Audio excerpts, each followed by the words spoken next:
अस्सलाम वालेकुम मोअज़्ज़ज़ ख़वातीन व हज़रात, प्रोग्राम राइट एंगल के साथ मैं हूं अली मुमताज़। नाज़रीन, सियालकोट का जलसा पाकिस्तान तहरीक इंसाफ का, और इस जलसे से पहले हमने देखा जो सूरत हाल थी ऑन ग्राउंड।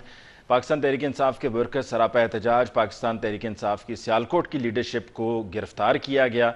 और ये सब किस तरह से शुरू हुआ? रात को तकरीबन 12:40 पर इंतज़ामिया से मैंने बात की और उनसे पूछा कि क्या होने जा रहा है। तो इंतज़ामिया की तरफ से मुझे बताया गया कि एक तो वो नोटिफिकेशन था जो मेरे साथ उन्होंने शेयर किया, वो हुक्मनामा था डिप्टी कमिश्नर सियालकोट का, कि जिसमें वजूहात के साथ ये बयान किया गया कि पाकिस्तान तहरीक इंसाफ को इस मकाम पर जलसा नहीं करने दिया जा सकता। यानी कि जो चर्च के साथ मुल्का ग्राउंड था वो चर्च की मलकियत है, लिहाजा वहाँ पर जलसे की सियासी सरगर्मी की इजाज़त नहीं दी जा सकती। फिर उसके बाद मैंने पूछा कि आपके पास ऑप्शंस क्या हैं? तो उन्होंने कहा जी ऑप्शंस दो हैं, या तो वहाँ से डिसलॉज कर दिया जाए सब कुछ और जलसा उस मकाम पर होने ना दिया जाए, या फिर जलसा होने दिया जाए और बाद में गिरफ्तारियां की जाएं। फिर मैंने उमर डार साहब से भी पूछा कि आपका क्या प्लान? उन्होंने कहा जी हम तो रात को यहीं पे रात रहेंगे अपने वर्कर्स के साथ। इंतजामिया से फिर मैंने पूछा कि क्या है मामला, तो उन्होंने कहा जी हम मुमकिन तौर पे आज रात को ही ऑपरेशन करेंगे। और वो फिर सुबह तकरीबन 5 बजे के करीब ये मामला शुरू हुआ कि जब पुलिस वहाँ पर पहुंची, DPO वहाँ पर पहुंचे और वहाँ पर PTI के जो वर्कर्स मौजूद थे और उस्मान डार साहब और उनके भाई उमर डार वहाँ पर दोनों मौजूद थे। उनकी तरफ से मज़ाहमत हुई। मज़ाहमत कोई डंडे के ज़ोर पर नहीं हुई, किसी असले के ज़ोर पर नहीं हुई, बल्कि उन्होंने कहा कि हमारा हक़ है कि हम यहाँ पर जलसा करें। और उस वक्त उन्होंने एतराज़ ये उठाया कि हमने जो परमिशन मांगी थी उस परमिशन को 10 रोज़ हो चुके हैं। यानी कि परमिशन के लिए जब हमने बात की थी तो 10 रोज़ हो चुके हैं। रिटर्न दरख्वास्त दी थी, उस मामले को लटकाया गया, डिले किया गया, और ठीक एक दिन पहले कि जब वहाँ पर तमाम इंतजामात हो चुके थे, सारी चीज़ें वहाँ पर लग चुकी थीं, तब डिप्टी कमिश्नर की तरफ से हमारी उस दरख्वास्त को मुस्तरद किया गया और कहा गया कि आप वहाँ पर जलसा नहीं कर सकते। PTI की तरफ से, वर्कर्स की तरफ से, उस्मान डार उनके भाई उमर डार की तरफ से वहाँ पर जो क्रेन थी उसके आगे भी हमने देखा कि वो ज़मीन पे लेट गए। फिर आंसू गैस की शेलिंग वहाँ पर हुई, फिर उसके बाद गिरफ्तारियाँ हुई। एडमिनिस्ट्रेशन ने तो मुझे ये बताया कि वो गिरफ्तार उनको नहीं किया गया था, लेकिन उनको डिटेन किया गया था और सारे अमल के बाद उनको नारोवाल लेकर जाया गया था। और फिर पाकिस्तान तहरीक इंसाफ ने यह फैसला किया कि चूंकि अब जो पहले वाली जगह थी, जो वेन्यू था, वहाँ पर तो सब कुछ उखाड़ दिया गया है एडमिनिस्ट्रेशन की तरफ से, कुर्सियाँ भी उठा ली गई हैं और जो स्टेज है उसको भी सारा डिसलॉज कर दिया गया है। जो कंटेनर्स हैं वो वहाँ से हटाए जा चुके हैं क्रेन्स की मदद से। तो फिर मुतबादिल ऐलान हुआ शफकत महमूद साहब की तरफ से कि डार बरादरान की जो फैक्ट्री है, लेदर की फैक्ट्री है, उसके बैकग्राउंड में, उसके अकब में जो ग्राउंड है, क्रिकेट ग्राउंड है, उस क्रिकेट ग्राउंड में ये जलसा किया जाएगा। ये क्रिकेट ग्राउंड मेरा देखा हुआ है, वहाँ पर इस ग्राउंड में उतनी बड़ी तादाद में तो लोग नहीं आ सकते क्योंकि ग्राउंड है, और जो क्रिकेट ग्राउंड अगर आप समझ लेंगे जी 90 मीटर की बाउंड्री होती है, तो उससे भी ये छोटा ग्राउंड है, बिकॉज उस तरह से प्रोफेशनल मकासद के लिए तो इस ग्राउंड को इस्तेमाल नहीं किया जाता। वहाँ पर यह जलसा किया जाएगा और वहाँ पर लोगों के लिए पार्किंग की भी मुश्किलात हैं क्योंकि बाहर मेन सड़क पर पार्किंग करनी पड़ेगी। उसके अलावा वहाँ पर कोई बज़ाहिर ऐसा प्लॉट नहीं है, साथ में रिहायशी इलाका है, तो उन गलियों में गाड़ियाँ खड़ी की जा सकती हैं। और लेकिन यह है कि 4 दीवारी है, सिक्योरिटी के पॉइंट ऑफ व्यू से उस जगह को सिक्योर बनाया जा सकता है, और फैक्ट्री के अंदर तो जो लीडरशिप है उन्हीं की गाड़ियाँ जा सकेंगी फॉर सिक्योरिटी कंसर्न्स। और साथ ही साथ ये सवाल भी उठाया गया कि इस ग्राउंड में, जो चर्च का ग्राउंड था, वहीं पर ही जलसा क्यों करना चाह रही थी PTI। तो PTI ने बताया कि जी हम क्रिकेट स्टेडियम में से पहले जलसा किया करते हैं, लेकिन क्रिकेट स्टेडियम ज़ेर तामीर है, वहाँ पर ये रेनोवेशन का सारा काम चल रहा है, और उसके अलावा जो एक और ग्राउंड इंतज़ामिया की तरफ से प्रपोज किया जा रहा था वो हमारी रिक्वायरमेंट के मुताबिक नहीं था। और फिर पूरा दिन हमने देखा कि बयान चलते रहे PTI की लीडरशिप की तरफ से, और तकरीबन सारी ही PTI की लीडरशिप अब सियालकोट शहर पहुँच चुकी है, जहाँ पर जलसे के इंतजाम इस ग्राउंड में किए गए हैं जो कि फैक्ट्री से जुड़ा हुआ है। और दोनों भाइयों को, उमर डार को और उस्मान डार को, रिहा भी कर दिया गया है। अब ये सब किस तरफ जा रहा है और हम किस तरफ जा रहे हैं? क्या ये बाकायदा जो इनकलाब की बात की है खान साहब ने, तो क्या ये इनकलाबी जो तहरीक है जिसको इनकलाब का नाम खान साहब ने दिया गया है, ये उसका क्या पहला कदम है, ये पहला मरहला है? और क्या इंतशार की सूरत हाल होने जा रही है हमारी सड़कों पे? क्योंकि ये भी कॉल दे दी गई है कि पूरे मुल्क में तमाम शहरों में आज की इस कार्रवाई को लेकर जो कि पुलिस की तरफ से की गई है और ये हमजा शहबाज साहब की तरफ से उनके हुक्मनामे पर हुई है, इसके खिलाफ एहतजाज किया जाए। मईशत की बात करते हुए ओगरा की तरफ से समरी भेजी गई है और आज रात को हो सकता है कि कीमतें बढ़ा दी जाएं, और अगर बढ़ा दी जाती हैं तो 195 तक पर लीटर फ्यूल की प्राइस जा सकती है, जो कि यकीनन आवाम के लिए बहुत बड़ा इसका बोझ होगा। और एक हम पहले कहते रहे जी महंगाई बम और पेट्रोल बम, तो यकीनन ये कुछ ऐसी ही सूरत हाल होगी और तमाम अशिया खुर्दोनोश की कीमतों में भी यकीनन इजाफा होगा जो आवाम के लिए उसको सहना मुमकिन नहीं होगा। आज के प्रोग्राम में जी हम इसी हवाले से गुफ्तगू करेंगे, लेकिन बाकायदा गुफ्तगू का आगाज़ करने से पहले हमें लेना है मुख्तसर वक्फा। मुलाकात होगी वक्फे के बाद।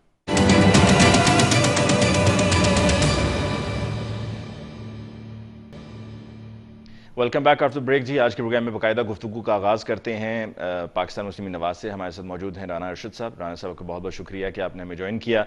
हमें ज्वाइन किया है सीनियर सहाफ़ी और तजज़ियाकार अहमद वलीद साहब ने। अहमद वलीद साहब, आपकी बहुत बहुत शुक्रिया for joining us show tonight. और हमें ज्वाइन किया है माहिर मौशियात आबिद क़ुयूम साहब ने। आबिद साहब, आपको भी बहुत बहुत शुक्रिया कि आपने आज के प्रोग्राम में हमें ज्वाइन किया। सबसे पहले आबिद साहब, आपसे गुफ्तगू का आगाज़ करते हैं मईशत को लेकर।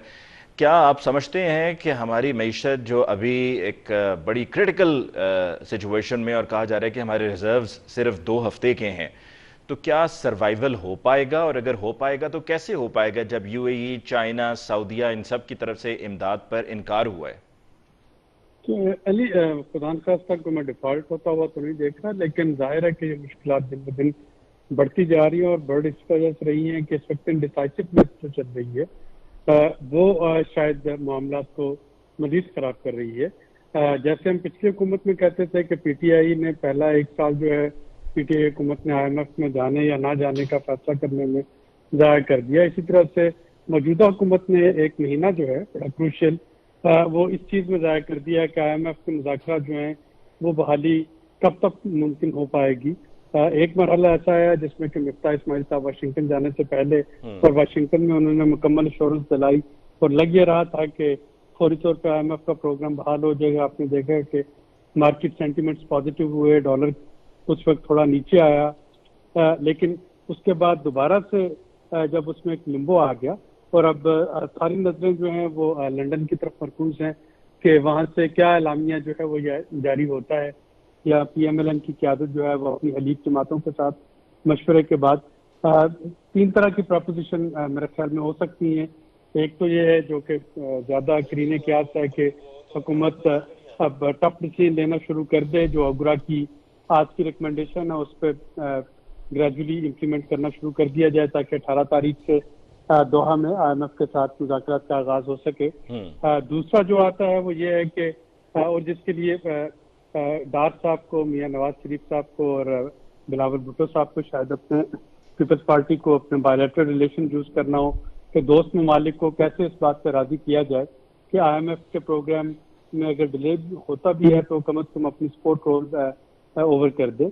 और तीसरा जो है जो कि थोड़ा सा वो नहीं है लाइकली सिनेरियो नहीं, लेकिन हो सकता है कि हलीफ जमातें ये कहते हैं कि वो बजाय इसके कि मुश्किल माशी फासलों का बोझ अपने कंधों पे लें, वो केयर टेकर की तरफ इशारा करे कि केयर टेकर्स को बुला लिया जाए, वो आके सारे जो हैं कड़वी गोलियां और सारे तल्ख फैसले कर दें और उसके बाद पीटीआई और हुकूमत दोनों उस केयर टेकर को कोसते हुए इलेक्शन की तरफ चल पड़े। तो लेट्स सी कि अब लंदन से क्या डॉलर कमिंग डाउन और पेट्रोलियम मसनूआत की कीमतों में जो इजाफा होने जा रहा है, इसको हम कैसे पब्लिक किस तरीके से इसको टेकअप करेगी? उनके लिए तो बड़ा मुश्किल हो जाएगा बिकॉज जितनी भी कमोडिटीज हैं उनकी प्राइसेस ऊपर चली जाएंगी। देखिए अगेन अगर मैं पीटीआई और इसकी एनालॉजी दूं तो जैसे पीटीआई ने आने से पहले लोगों की एक्सपेक्टेशन बहुत बढ़ा दी थी, मौजूदा हुकूमत ने भी कुछ इसी तरह की एक्सपेक्टेशन बढ़ाई। आपने देखा कि पीएमएलएन ने लाहौर से महंगाई मकाओ मार्च शुरू किया था। जब पीटीआई ने रिलीफ पैकेज दिया था तो बिलावल भुट्टो साहब ने उसको अपनी फतह करार दिया था कराची में बैठ के अभी हमने मार्च शुरू नहीं किया। हुकूमत जो है उन्होंने फौरन अपनी कीमतें जो है वो कम कर दी। तो लोग तो जाहिर है ये सोच रहे होंगे कि ये हुकूमत आई है और ये कीमतें कम रखेगी, लेकिन अगर अब कीमतें बढ़ेंगी तो पीटीआई उसको जाहिर है बीइंग अपोजिशन वो उसको एक्सप्लॉइट करेगी, तो वो हुकूमत का एक क्रिटिकल कैपिटल तो अरोड होगा, लेकिन उसके बगैर मैं नहीं समझता कि कोई चारा है। फौरी तौर पे ये कीमतें जो है पास ऑन करनी चाहिए, लेकिन उसके साथ टारगेटेड सब्सिडीज जो है और जिसपे मेरी क्लास के मुताबिक सोचो विचार जारी है कि आप किस तरीके से 2 व्हीलर 3 व्हीलर मोटर बाइक और रिक्शा वाले को कैसे आप रिलीफ दे सकते हैं डाटा की मदद से। क्योंकि इस वक्त अगर आप सब्सिडी को देखें तो उसका फायदा बड़ी गाड़ी वाले को पहुंच रहा है, और मोटरसाइकिल वाला जो है वो 1 लीटर में 45 किलोमीटर करता है, उसको भी पेट्रोल उसी कीमत में मिलता है जिसका कि बड़ी गाड़ी जिसमें कि 7 या 8 किलोमीटर करना है 1 लीटर में। तो आप सब्सिडाइज किनको कर रहे हैं? उनको कर रहे हैं मेजोरिटी 60% जो पेट्रोल है वो तो बड़ी गाड़ी इस्तेमाल करती है। ठीक, तो इसका एक मैकेनिज्म बन सकता है, लेकिन इस वक्त टाइम बहुत थोड़ा, और पोलिटिकल टेम्परेचर जो है वो मौसम के दर्जा हरारत से भी ज्यादा, अगर आपका 50 डिग्री सेंटीग्रेड जा रहा है जैफराबाद में तो उससे ज्यादा पोलिटिकल टेम्परेचर है उसमें। अब साहब आखिरी सवाल आपसे पूछना चाहूंगा कि क्या आपको लगता है कि IMF से जब मामला तय पाएंगे या हमें कहीं से इमदाद मिल जाती है अपने रिलेशंस की बेस पर, जैसे कि आपने कहा कि प्राइम मिनिस्टर साहब और जरदारी साहब या बिलावल भुट्टो साहब अपने रिलेशंस को यूज़ करेंगे, तो क्या वहाँ से अगर भी इमदाद आ जाती है तो उसके आने पर डॉलर नीचे जाएगा या डॉलर जहाँ पहुँच गया इससे मजीद ऊपर नहीं जाएगा, यहीं रहेगा? नहीं, कम से कम डॉलर स्टेबल हो जाएगा। इस वक्त इशू ये हो रहा है कि आपके एक्सपोर्टर्स जो है उन्होंने अपनी पेमेंट्स मंगवाना बंद कर रखी हैं, सिर्फ इस इंतजार में कि शायद कल डॉलर जो है वो मजीद ऊपर चला जाए। रोजाना आप जब फॉरेन एक्सचेंज मार्केट आप देखते हैं तो रुपया 1.5 रुपया जो है वो रुपए की कीमत कदर में कमी आ रही होती है। तो कम से कम ये हो जाएगा कि थोड़ा सा उसमें स्टेबिलिटी आ जाएगी, उसके बाद हो सकता है कि ग्रेजुअली इसमें कोई 2-4 रुपए कमी भी आ जाए, लेकिन ये ऊपर नहीं जाएगा अगर IMF के साथ मामला शुरू हो जाते हैं। ठीक, बहुत बहुत शुक्रिया आपका आबिद क्यूम साहब। अहमद वलीद साहब, राना अरशद साहब की जो इनकी पॉलिटिकल नो हाउ है और जो इनका स्टांस है वो जानने से पहले आपकी तरफ आऊँगा। और इकॉनमी की हमने बात कर ली, लेकिन अब ये बात जो मौजूदा सियासी सूरत हाल है उसकी करना बहुत ज़रूरी है। और सियासी सूरत हाल में हमने सियालकोट में देखा कि आज सुबह क्या हुआ, फिर उसके बाद पूरा दिन क्या चलता रहा, आपकी नज़रों से भी गुजरा जो जो डेवलपमेंट्स थी।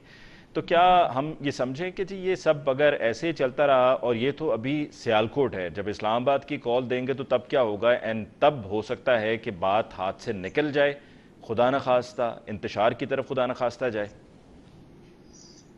देखें, इंतशार तो नहीं होना चाहिए इस टाइम पे, जैसे कि पाकिस्तान की मईशत जो है वो बिल्कुल ख़राब हो चुकी है, एक्सट्रीम लेवल पे जा चुकी है। किसी किस्म का इश्तिहार इस तरह से कोई मसले मसाइल जो है वो मज़ीद समझें कि इसको नुकसान पहुंचाएंगे।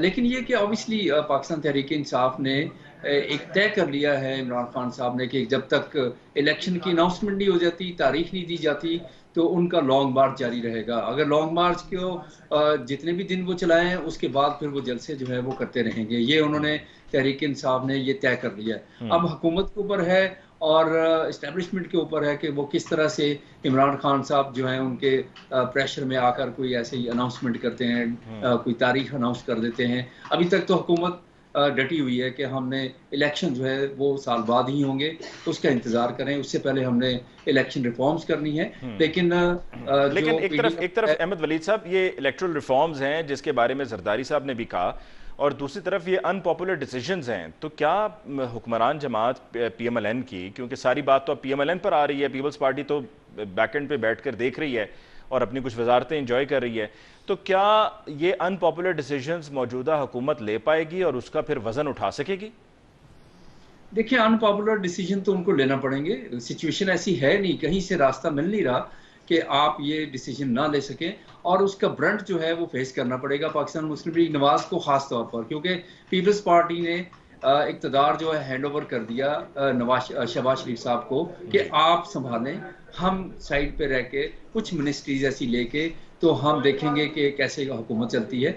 अब ये नून लीग के ऊपर डिपेंड करता था, जब ये सारी बातचीत चल रही थी तो उन्होंने ये इक़्तिदार जो है वो खुद क्यों संभाला। अभी आप देख रहे हैं कि जिस तरह से ख्वाजा आसिफ स्टेटमेंट्स दे रहे हैं, कोई भी स्टेटमेंट, कोई फैसला जो है वो अनाउंस नहीं करते, क्योंकि उनका वो इम्प्रेशन देना चाहते हैं कि PDM की तमाम जमातें हैं जो भी फैसला करेंगी मुश्तरका फैसला होगा, उनकी मर्जी के बगैर फैसला नहीं होगा। इससे वो तासुर देना चाहते हैं कि इस वक्त जो हुकूमत चल रही है वो एक कौमी टाइप की हुकूमत है जिसमें तमाम पार्टीज हैं, और वो पार्टीज जो भी फैसला करेंगी अच्छा या बुरा, उसका इम्पैक्ट जो है वो सारी जमातों पर जाना चाहिए। तो ये उनका मेन ऑब्जेक्टिव है, जिससे नजर आ रहा है कि वो चाहते हैं कि पीपल्स पार्टी अगर भाग रही है तो वो इसको इन्वॉल्व करें, एंगेज करें कि आप भी हुकूमत में हैं, आप साइड पे ना हो। अगर हमें जिम्मेदारी दी गई है, हमारी अक्सरियत थी और हमें प्राइम मिनिस्टर बना दिया गया है, लेकिन ये कि आप बराबर के शरीक है इस हुकूमत में, जी। तो इसलिए आप इसको अवॉइड नहीं कर सकते। ठीक। तो ये इस तरह का इंप्रेशन है। ठीक जी, डिस्कशन को आगे बढ़ाते हुए हमें पाकिस्तान तहरीक इंसाफ से शौकत बसरा साहब ने भी ज्वाइन किया, जो जलसा का भी मौजूद हैं, तो उनसे हम ये भी मालूम करेंगे कि वहाँ पर क्या पोजीशन है। लेकिन उससे पहले राना साहब, आप तो हमारे प्रोग्राम्स में आते रहे हैं ऑपोजिशन में जब आप थे, और आप तो आते ही हमेशा ये कहते थे कि महंगाई अवाम लुट गई, बर्बाद हो गई, महंगाई के बोझ तले दब गई। तो पिछले 1 महीने में आपने 4 दिन में मेट्रो तो शुरू कर दी। हमने सोचा 4 दिन में मेट्रो शुरू कर दी है तो महंगाई भी कंट्रोल हो जाएगी, डॉलर भी कंट्रोल हो जाएगा और हमारी मईशत जो है वो वापस ट्रैक पर आ जाएगी। जी बिस्मिल्लाहिर्रहमानिर्रहीम। अली मुमताज़ साहब, मैं आपका मशकूर हूँ, आपके टीवी चैनल का मशकूर हूँ, और मैं समझता हूँ वली साहब बड़ी फ़हम फ़रासत रखते हैं। और उसी तरह आबद कयूम साहब ने फैक्ट्स एंड फिगर पर बात की, और मैं खुद एक पॉलिटिकल वर्कर हूँ, एक कॉन्स्टिट्यूंसी में शाहकोट बारबन से और डिस्ट्रिक्ट ननकाने से मेरा ताल्लुक़ है, तो मैं इन चीज़ों को खुद महसूस करता हूँ। इशू ये है कि जब 25 जुलाई 2018 को हमने गवर्नमेंट दी थी तो ये डॉलर था 110 रुपए का, जो हमें 192 9 अप्रैल 2022 को जब 11:15 बजे इमरान नियाज़ी वो इस्लामाबाद की यूनिवर्सिटी से हेलीकॉप्टर के पर जाते हैं तो 192 रुपए का डॉलर था। और IMF की कंटिन्यूटी होती है। हम ये नहीं कहते कि वो क्यों गए, वो खुद कहते थे नहीं जाना चाहिए, खुदकशी करनी चाहिए, लेकिन हम समझते गए, लेकिन वहाँ के जो प्रोग्राम थे उनको सही डिस्कशन या में कमी थी इनकी मैनेजमेंट में, जिस वजह से मैं समझता हूं कि जो इन्होंने 3 मंथ बिफोर उनसे कमिटमेंट की ऑयल, पेट्रोल और गैस की सब्सिडी खत्म करने की, मैं समझता हूं कि वो सब्सिडी इन्होंने कमिटमेंट दी, और क्योंकि कंट्री टू कंट्री कमिटमेंट्स होती हैं, स्टेट टू स्टेट, वो तमाम कमिटमेंट्स मौजूद हैं। हमारी हुकूमत आते ही उनका प्रेशर था कि जनाब हमारे तो कमिटमेंट दी गई, आप तेल महंगा करें। लेकिन मियां शबाशी साहब ने, बिल्कुल आपने ठीक कहा, हम आवाम के साथ हैं। हमने 3 दफा समरी आने के बावजूद ओगरा की पेट्रोल की कीमतें नहीं बढ़ाई। अब भी हमारी कोशिश है कि कोई वे आउट निकल आए, क्योंकि 115 अरब के करीब मंथली सब्सिडी गवर्नमेंट दे रही है, जो मैं समझता हूं कि गवर्नमेंट के लेकिन फिर वो वादे, वो ऐलानात नहीं करने थे ना जनाब। नहीं, हमने वादे ये नहीं किए थे कि हम खजाना खास्ता जो सब्सिडी है वो खत्म कर देंगे या हम IMF के प्रोग्राम खत्म कर देंगे। प्रोग्राम खत्म नहीं होने। इशू ये है कि जब मियां शबाशी ने ऑपोजिशन लीडर बतौर 2019 में बात की थी कि आओ मसाके मशीयत करें, डॉलर को कंट्रोल करें, तो हमें ताने दिए गए। आज हम कहते हैं कि हम भी पार्लियामेंट में हैं, हम अपोजिशन के साथ इंतकामी कार्रवाइयां ना करते हैं, ना हमने करनी है, ना हमें जरूरत है। आए आज आकर मशीयत को कंट्रोल करें। हमें जो कि ये दे के गए हैं, आप ये देखना कि एक जिम्मेदार को 2500 की DAP की बोरी थी जो 10,500 की दे के गए हैं। ये चीनी 100 रुपए की 2 किलो आती थी, हमें 120 रुपए किलो चीनी करके दे। आज हमजा शबाशी साहब ने बिल्कुल शुगर एसोसिएशन के साथ मुज़ाकरात किए हैं। हमारी कोशिश है अली मुमताज साहब, नहीं तो चीनी तो हम सस्ती कर सकते हैं हमजा शहबाज साहब, क्योंकि देखें ना साथ में जहांगीर तरीन साहब में अपनी भी शुगर मिल्स हैं। नहीं तो मैं आपकी बात ठीक है, लेकिन खुसरू बख्तियार साहब जो हैं या जो बाकी अगर इनकी 2-2 4-4 लगा लें, लेकिन जहांगीर खान तरीन साहब आपके साथ हैं जो मार्केट में काफी अच्छा खासा शेयर उनका ही है। नहीं, आपकी बात ठीक है, लेकिन जहांगीर तरीन साहब जो हैं वो अपनी जेब से तो नहीं डालेंगे, लेकिन हमारी कोशिश होगी कि हम हालात को भी कंट्रोल करेंगे, आवाम को रिलीफ भी देंगे, और हम इलेक्शन रिफॉर्म्स करके, बिल्कुल हम तो खुद चाहते हैं हम इलेक्शन में जाएं, लेकिन हम EVM मशीन का सहारा नहीं लेंगे। हम तमाम स्टेक होल्डर्स के साथ, क्योंकि मुश्तरका गवर्नमेंट है। आज प्राइम मिनिस्टर साहब जो हैं और वज़ीर दाखिला जो हैं वो बिल्कुल लंदन से कतर के जो UAE के प्रेसिडेंट की फौतगी हो गई है, वहां पर पहुंच रहे हैं, कल पाकिस्तान होंगे। बिल्कुल हमारी क्योंकि मुतहद्दा अपोजिशन की गवर्नमेंट बनी है, हमने उनके साथ मिलकर फैसले करने हैं, लेकिन अल्टीमेटली हमारी कोशिश है शबाशी साहब की और जो मियां नवाशी साहब ने डिसीजन दिए हैं या लिए हैं कि हम आवाम को रिलीफ देना है, उसके लिए हमने वे आउट निकालना है। हमारी कोशिश। जरा बसरा साहब की तरफ जाने से पहले सिर्फ क्विकली ये भी बता दें, महंगाई है ना? देखिए जी, जब हमने 2018 में दी थी तो महंगाई नहीं, अभी महंगाई है या नहीं? आज तो 15 पॉइंट के ऊपर है। बिल्कुल है। मैं तो कहता हूं महंगाई है। हमें ये सब कुछ अली भाई मिला है। लोड शेडिंग भी है भाई। देखिए जी, लोड शेडिंग जब हमने बिजली पैदा की तो 3 साल हमें ताने दिए गए कि मियां नवाज शरीफ साहब ने 5-7 हजार मेगावाट बिजली ज्यादा पैदा की है और महंगी। तो आज आप देखेंगे जब हमें गवर्नमेंट मिली है 10 से 12 घंटे की लोड शेडिंग थी, हमने कंट्रोल किया है। कमी आई है। हमारी कोशिश होगी जो 27 पावर स्टेशन बंद थे, जो फ्यूल की वजह से और खराब थे, वो अल्हम्दुलिल्लाह खुरम दस्तगीर को 8-10 दिन हो गए हैं। ठीक है, बेहतरी आई मैं जी है, बसरा साहब हमने की तरफ कंट्रोल करना है। ठीक है, हमने बसरा साहब सियालकोट में मौजूद हैं। बसरा साहब आवाज आ रही है आपको? जी जी बिल्कुल आ रही है अली भाई। बसरा साहब, राना अरशद साहब आपके दोस्त यहाँ पर हमारे साथ मौजूद हैं, आपने उनकी गुफ्तगू सुन ली। पहले तो जरा ये बताएं कि सियालकोट का क्या माहौल है? जिस जगह पर आप जलसा कर रहे हैं वो तो ग्राउंड उस ग्राउंड से कई गुना छोटा है जहां पर आप पहले जलसा करने जा रहे थे। तो अगर आपने यहीं पर ही जलसा करने पर आखिर में राजी हो जाना था तो पहले कर लेते, ना आंसू गैस की शेलिंग होती, ना बदमजगी होती। मैं आज से चला हूँ, इट इज अनबिलीवेबल। मैं पोलिटिकल वर्कर हूँ, मैं अल्लाह को हाजिर नाज़र जान के आपको बात बता रहा हूँ। It's a revolution. लोग मोटरसाइकिलों पे, साइकिलों पे, मैं कहता हूँ कि मुझे 2 घंटे हो गए हैं कि तकरीबन 15 किलोमीटर का सफर है, 2 घंटे हो गए उस जुलूस में फंसे हुए। तो ये तो एक इनकलाब है। और दूसरी बात, जो सूरत हाल अभी आप राना साहब, मुझे हमदर्दी है, ये जिस वक्त ईस्ट इंडिया कंपनी की हुकूमत कायम हो चुकी है, जो भानुमती का कुनबा, इन बेचारों का क्या अमल दखल। ये एक गुलामी वाले लोग हैं, इनके दौलत शाह के चूहों वाले इनके दिमाग हैं, इनको जो फीड होना है, जो उन्होंने कहना है, इन बेचारों ने वो करना है। आपका क्या ख्याल है, ये आए हैं गवर्नेंस के लिए या आवाम के लिए? ये आए हैं अपने केसेस खत्म करने के लिए। गोले वाला, पापड़ वाला, टीटी वाला, जो एक प्राइम मिनिस्टर जो 16 अरब की उसके ओपन एंड शट केस है। और मैं दुआ को हूँ अल्लाह पाक डॉक्टर रिजवान को जन्नत में जगह दे। ये क्योंकि ये इस तरह करते हैं, आग लगा देते हैं, लोगों को मार देते हैं, आते उनको चेंज कर दिया गया।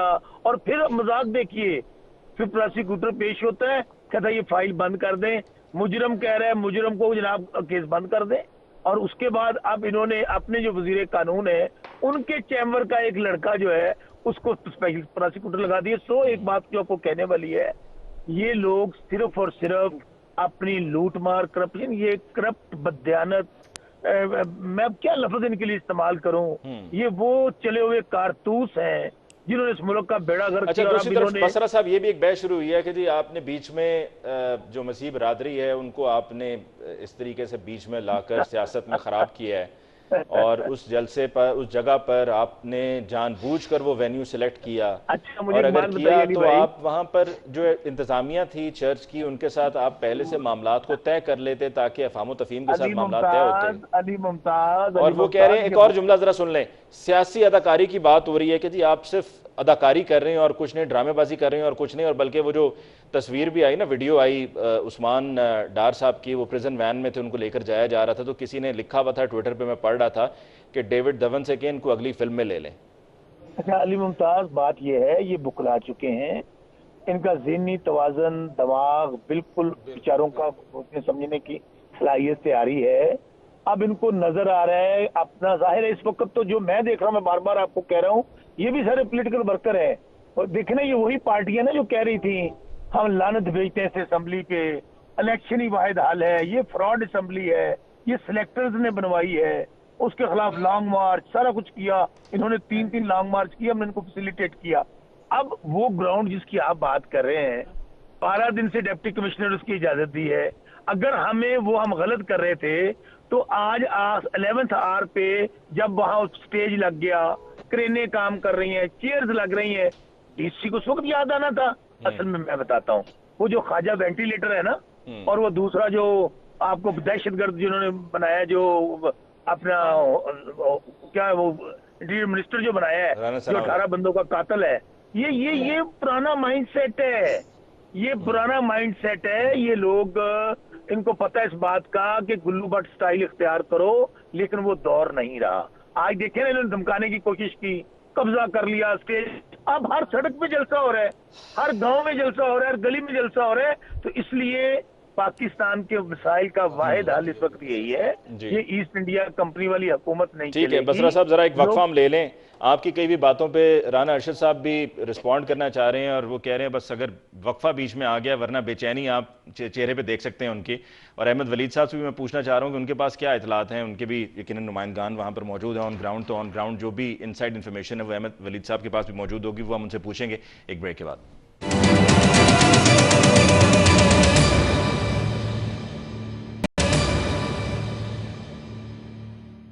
Welcome back after break. जी, डिस्कशन को आगे बढ़ाते हैं। अहमद वलीद साहब, आपको क्या लगता है कि क्या पाकिस्तान तहरीक इंसाफ अर्ली इलेक्शंस, पहले तो ये कि इलेक्शंस के लिए कॉल तक बात को लेके जाने में कामयाब हो जाएगी?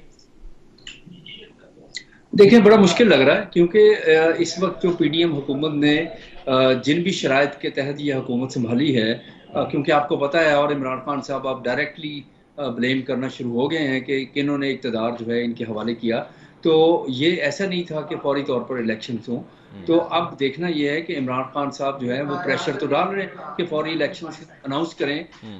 फौरी इलेक्शन अगर 1 महीने 2 महीने में नहीं होते तो कम से कम तारीख दे दें, लेकिन वो तारीख जो है वो क्या इस्टेब्लिशमेंट या पाकिस्तान की इस वक्त जो सारी पार्टीज हैं दूसरी, वो इनको तारीख देने के लिए तैयार हैं। ठीक है, आपकी नज़र में अहमद वलीद साहब जरा ये भी बता दीजिएगा, आपकी नज़र में पाकिस्तान के लिए क्या बेहतर है? देखिए, पाकिस्तान के लिए बेहतर तो इस वक्त है, मुईशत जिस हाल में है उस वक्त तो पाकिस्तान में तमाम जमातों को कम से कम एक चार्टर इकोनॉमी जो है वो तो साइन करना चाहिए, क्योंकि इकोनॉमी अगर नहीं चलेगी तो पाकिस्तान में कुछ नहीं बचेगा। अगर पार्टीज ने सियासत करनी है, इसी मुल्क में करनी है, तो उसके लिए उनको एक कुर्बानी देना पड़ेगी कि सियासत में इकोनॉमी को मत लाएं। जब सिचुएशन ऐसी बनी हुई है तो आप उनको टाइम दें। अगर 1 साल 6 महीने लगते हैं कि ठीक है इलेक्शन तो आखिर होने ही है, तो उसमें अगर बहुत जल्दी है एक पार्टी को कि वो चाहती है कि इस वक्त उनको लग रहा है कि उनकी पॉपुलैरिटी बहुत ज्यादा है और इसका वो फायदा उठा ले, तो दूसरी पार्टी को अगर पता है कि इनकी पॉपुलैरिटी ज्यादा है और इस वक्त बनता नहीं कि वो इलेक्शन में जाए, तो वो कभी भी नहीं जाएंगे। मेरा ख्याल है कि वो अपोजिशन को, अपनी राइवल पार्टी को किसी तरह से फायदा देने के लिए कोई भी तैयार नहीं है। तो मेरा ख्याल है कि इस टाइम पे कुछ हद तक, मेरे ख्याल में, जाती ख्याल में, तो अपने वक्त पे इलेक्शन होने चाहिए, अपने वक्त पर होने चाहिए। जी राना साहब, अब आपके पास माइक है एंड आप रिस्पॉन्ड कर सकते हैं। शौकत बसरा साहब। जी अली साहब, मैं ये अर्ज करूंगा, शौकत बसरा साहब मेरे भाई हैं, लेकिन मुझे दुख तो ये है कि पीपल पार्टी में ये 2008 में मेरे साथ पार्लियामेंट्री सेक्रेटरी थे और जरदारी साहब का बड़ा प्यार था, लेकिन ये छोड़ कर गए पीटीआई में, और पीटीआई वालों ने आज तक इनको तस्लीम ही नहीं किया और मेरे भाई को 1 स्टेप प्रमोशन ही नहीं मिली और गीत गा रहे हैं। मैं हल्फन कहता हूं, अगर पीटीआई मुखलिस होती, हम उनको स्टेडियम सियालकोट का और क्रिकेट ग्राउंड दे रहे थे।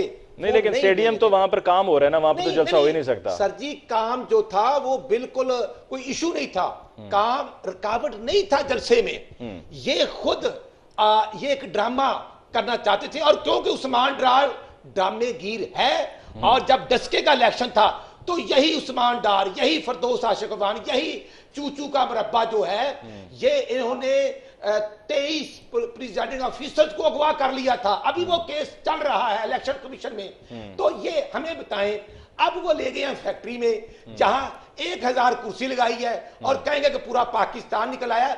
इसलिए मैं अर्ज करना चाहता हूं, जो अहमद वलीद साहब ने बात की, हम बिल्कुल माशियत को टेकअप किया है। हम चाहते हैं कि अपोजिशन अपना रोल प्ले करे। हाँ, इलेक्शन रिफॉर्म्स को हमने टेकअप कर लिया है। प्राइम मिनिस्टर साहब कल पहुंच रहे हैं और इलेक्शन रिफॉर्म में ये पार्टिसिपेट करें और ऐसा इलेक्शन रिफॉर्म बन जाए जिस पर तमाम पार्टीज को इत्मीनान हो।